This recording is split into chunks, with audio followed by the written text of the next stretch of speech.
Mr. President, one of the most consequential votes that I'll ever cast is a vote to confirm a United States Supreme Court nominee. It's a lifetime appointment to our nation's highest court. And in fact, tomorrow when I cast that vote for Judge Gorsuch, it'll be the first chance I've had as a senator to confirm a Supreme Court nominee.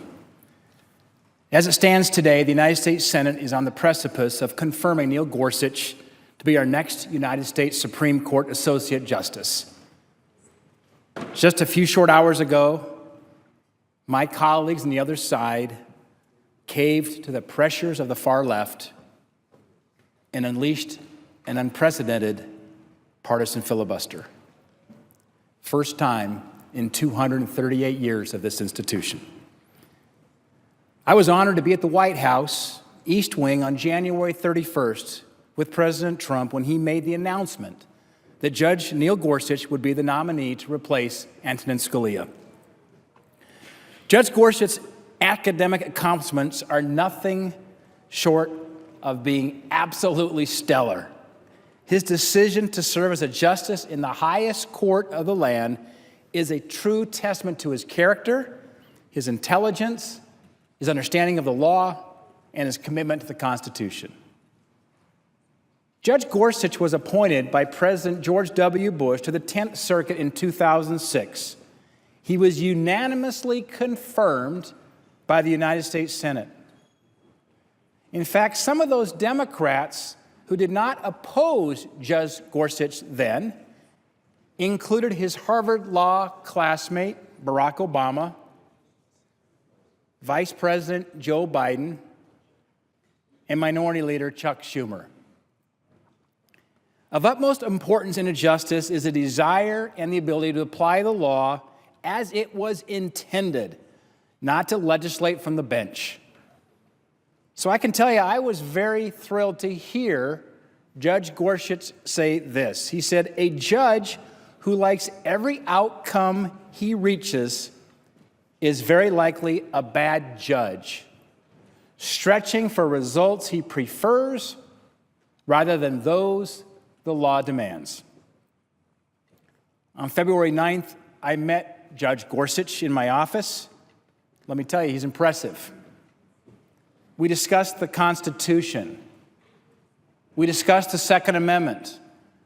I represent the state of Montana. I can tell you, as we look at our Constitution and our Bill of Rights, the Second Amendment is very important to the people of Montana. He will defend the Second Amendment. We talked about the separation of powers, the role of government and federalism, and the Fourth Amendment. And through 4 full days of hearings, Judge Gorsuch eloquently answered Judiciary Committee members' questions, and certainly before the entire viewing audience, the American people, he showcased his brilliant legal mind. Prior to his hearing, he met with 80 senators. He provided the Judiciary Committee 70 pages of written answers regarding his personal record, 75,000 pages of documents including speeches, case briefs, opinions, and written works going as far back as his college days. The White House archives produced over 180,000 pages of email and paper records related to Judge Gorsuch's time at the Department of Justice. During the committee hearing, Judge Gorsuch sat for 3 rounds of questioning, totaling nearly 20 hours. In fact, when Judge Gorsuch appeared before the Judiciary Committee in the United States Senate, it was the longest hearing of any nominee in this century. He answered nearly 1,200 questions during that hearing.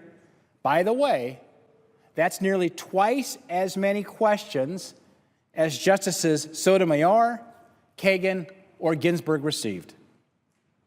Today's vote was nothing more than a campaign fundraising effort for Senate Democrats. In fact, the Democratic members who have pledged to support him already have threats from liberals of voting them out of office. It's a sad day that this body has become so partisan that for the first time in this body's history, we had a partisan filibuster to more than qualified nominee. Judge John Kane, a judge appointed by Democrat Jimmy Carter, he said in an op-ed for an online legal website, and I quote, "As the saying goes, we could do worse. I'm not sure we could expect better or that better presently exists." There's just no arguing that Judge Gorsuch is a mainstream nominee. Or take Obama's Solicitor General, Neil Katyal. Quote, "Judge Gorsuch is one of the most thoughtful and brilliant judges to have served our nation over the last century. As a judge, he's always put aside his personal views to serve the rule of law. To boot, as those of us who have worked with him can attest, he's a wonderfully decent and humane person. I strongly support his nomination to the Supreme Court." I remind you, that was President Obama's Solicitor General's words. A nominee of this caliber, who has undergone, as I just mentioned, rigorous vetting, deserves the respect of the members of this chamber. Yet Senate Democrats walked down the road that their former leader did in 2013 by changing the precedent of this body and allowing the U.S. Senate to become even more partisan. The American people want Judge Gorsuch. The polls show that. In fact, they demanded 9 justices on the court. And today we are one step closer to confirming him. Judge Gorsuch is the right replacement to honor the legacy of Justice Antonin Scalia. He has widespread support across the state of Montana. Our ag groups, the NRA, leaders from across our state, 4 Indian tribes in Montana have endorsed Judge Gorsuch. The American people deserve a Supreme Court justice who will uphold the rule of law and follow the Constitution. The American people deserve a Supreme Court justice who doesn't legislate from the bench. The American people deserve Judge Gorsuch to serve them on the United States Supreme Court. And as the American people watched Judge Gorsuch before the Judiciary Committee, they saw an exceptionally qualified nominee for the highest court in the land, someone who was bright, Columbia undergrad, Harvard Law School, Oxford PhD. I would submit that Judge Gorsuch's intellectual capacities are only exceeded by the size of his heart. This is a kind man. This is a brilliant man. This is an independent jurist.